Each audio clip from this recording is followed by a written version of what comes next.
صلى الله عليه وسلم وأنا وكافل اليتيم في الجنة هكذا. donc a kore kati ñomindi durome aɗo durom parampare o kafala ke ana hinumen me kappame kalimatul kafala yashmalu nafaqa ke qad tagantandaru naqati nafaqa ke me bane yashmalu at-ta'ama wash-sharaba wal-maskana wal-kiswa kuncu warru kafala nogoñadi saga sirra kisunya lemunu kuda ige iminne ifetu fataro isabatira adi tenkorando idejera kingen iwirang kelo na fagan nogondi kenna kafala ke nogondi ko kaga tunan ko to mo kafala ke gadi aylu na nogondi gadi at-tarbiya ne lemunu ku dabari na leminen karangundi daga nay saga sire gam pamiti karangen bana ma debar ima hamiti debar ndenga ina daga kawndi idu ko talera ta debar ndenga me saga sire i hamiti lemunu ko karangen nan pamiti lemunu ko debar ndenga kuro idu ko talera kana ka fonde bari sa kalarange be nano lemunu karon meran talminen debar muhimmun kan debar ndani menan ko tar karangen ke soru ka fala manan no konde to ke so saga sire hammin nogondi ida lemunu ko karangundi na yele lemunu ko dabarni ken tarbiya wa tahzib awno lemunu ko kori ni jukku ken araga na tente na kori lemunu ko jukku dabarni sorondi kayen i karange ke soru kafala ken nogondi ki wasa ga sere goldun nogondi parce que na kentunu kam mo ugari yaga wasi mili barkento ala halanu nogondi awarno kafala ke mana nogondi to wanu ngara ko mo be gadi ta'minu al-ihtiyajati an-nafsiyya wal-'atifiyya yadum ko haqilun tagundi ni tenkundi ni dejendi ni mungundi ri sarno ko saga sire togo aru lemunu jukunu nya bane saga sire togo aru lemunu ngal hala nya bane meti saga sire aru haba sire amana min lemunu ka habanu gantono ko ana kada habe o ko ana kada ngani saake haben meni fabandana hogo na kita kala kilenta wondo oer o ga fabana o ga deman o ga kursin o ga dabar kabiren no gondi kawin kinga mile katti hohoy ka wonu gani kenya na kada ngani saga sirati ikun cikitika ken ta'minu al-ihtiyaجات an-nafsiyya wal-'atifiyya iya kinga kai yo kursin ikile ngara kabatten iya kile ngara kabatten kesun ta'minu no gani na kalanta ko sere wora Allah sere mutu anda wara khalla men pa jundama kin pakile mata wanda kin ci gunne no gani me saga sere tellement que lemun ngan qoti maka yatma lemun ngan qoti maka idi yonkino lemun ko tara ni na buru lemun ko tara ni waqtu lemun ko tara wala mi be gana ken nakari yo ga gelli be gana ki markaz ke me ngat nanti tongu saga sere togo aro lemun marandi mo igamuko manga namba tan lan taken tonu gelanga ni masunu ko wara man nakari ga angati tongu nyen manga nakaran ke seranta ke ngarantu wala ko do awakati saga sere Allah ganda barkerati Allah gani golle ke sabatina Allah ganodi dema Allah ganodi dema ndano dema Allah ganodi kisi jalagandano Allah ganodi kisi yugubandano ka fosu jalagandana ngar ko entana ke yugubandi ka saga sere maro nanti jalagandana re kumbagandi golle ke no gondi yugubandana re kumbaka golle ke no gondi Allah ganodi dema Allah ganodi ka dema lemunu kaga na kadro lemunu tirni bana numa ko na mulla imari haballu arjanna awa ngemberin kitano awa kakun karange ke bane wala aga kun ana qur'ana ke tanga Allah duin kama kamanu naru arjanna kahabanu naru arjanna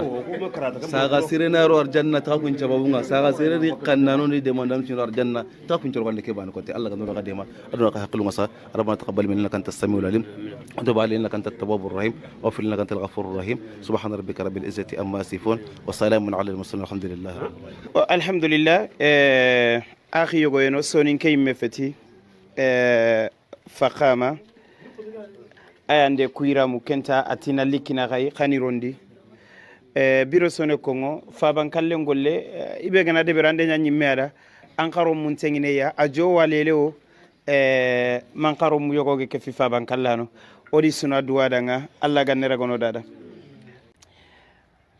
soronni sikoy alla gani be ro ala timel munde mandem puren no ganata alhamdulillah arjanna fure nyani angana nya karammo ko inte bana karammo be ga karangun no kut alke be ga la timel mo karang inte bana naam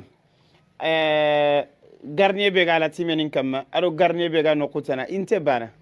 bawni iku jikketana suntiya illa allah magantanya allah isara non daga ke aye be ga kharalam yajid ka yatiman fa awa ayo gone sorobe ni gidde mana kun khayro no ke aye no nga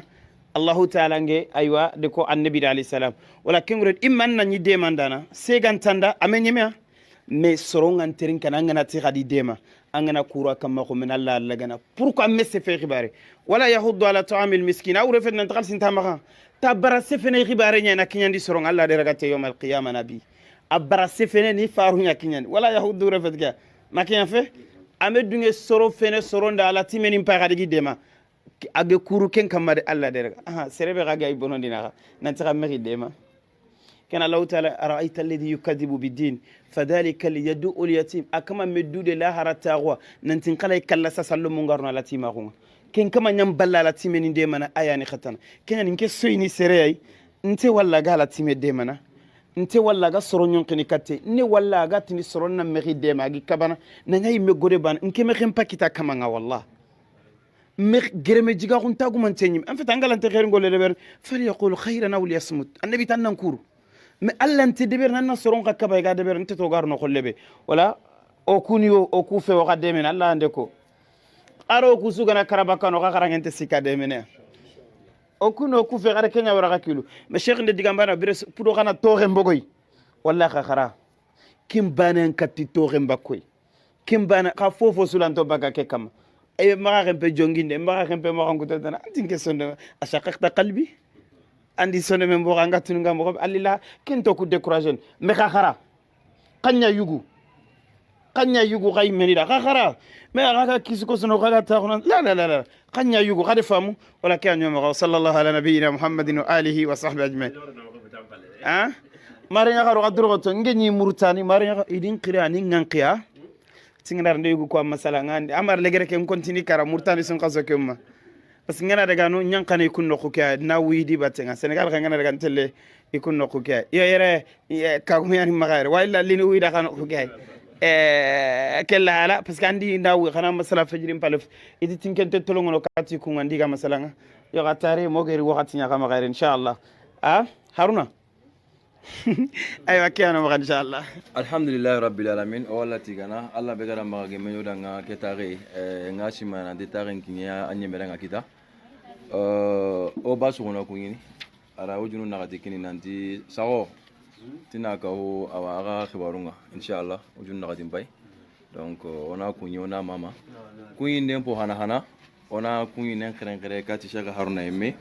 bara aw golle be anta du na di golle ga godani ma igana kinani mi ako dambe o gara ewa lancement ge be ganya titibu no kunga akoda alla ranya amasaha aga dingera dira ndarni anti nara sanganya karingia kwa walla nyako me anti ni dingera dinjere wankara kwa tellement nga décourager mo gombe kwa parce que alla ra fasamanta wunya be sula kwa aga na se sur la wateringana bo ko golle di sefea akoda alla ko ni dog magage menyo danga ko ko hebena odanya ona duwa nya danga wundo saham pusira alla kan do rakino dai aw golle be ya wallahi ngenda seresu jagini nan cheikh nda ho kiningia hibe odo mena ga salama o ke alkhairu ke ani ma o hibe nyana anta tu manda mega na me kama ngero sheikh na wakati nyame kama dalla kendi ke tay me ke wakati no gonde agara serebe jara ngema saga mega million paketu anta honu imedu honu khibaro ngo jofena en no ko be awoka shingala digana kendi jikenye o ibe so alla nyaga na kembe nyanchere na se gandanda ngego ni do khere ndenganya na akenyi mera nya jonni anta jonni o na mundu ibe su maga angara ngaro wa tawulenge alla ka lempale asababu na ye na nduara alla ga na wum posire kino dai ado saham posire alla kin alla ga na kin kino dai na saga sire biron churu chukuni geli france mayere ibe su gari ibe su nyagale du kungar mo sire nyai soronya na nunga yo hamidia cheikh kiendo wuro aw gangu ngana dinge angana nyoku ho ya wallahi o goledi ngorande makoda yan patenga kara me kiendo wuro aw gangu na ho dakine ana nyana pour yokuda wala yene mo gombe alla ga na la yakin oday alla ga na la yakin oday alla ga ndo yimenya gol nyaanu ko golle no gondi gollu gogu nyana allah subhanahu wa ta'ala kan nemaga alla ga da shedana takinga lo gollu no gondi ya rabbi na la gar mo sire nyaw su ka mandenda na yati melemu ku yimenya ko tay go ya wosigi ali yati menu tanada keni la nyini nyimme alla ga no wuro saaki no do su ka mandenga oday be su kunyi gelanta o dingiranga lanti ketaga nyo magalengi o baga di amen yere. السلام عليكم ورحمة الله وبركاته. أعوذ بالله من الشيطان الرجيم. بسم الله الرحمن الرحيم. الحمد لله رب العالمين الرحمن الرحيم مالك يوم الدين إياك نعبد وإياك نستعين اهدنا الصراط المستقيم صراط الذين أنعمت عليهم غير المغضوب عليهم ولا الضالين آمين. صدق الله العظيم.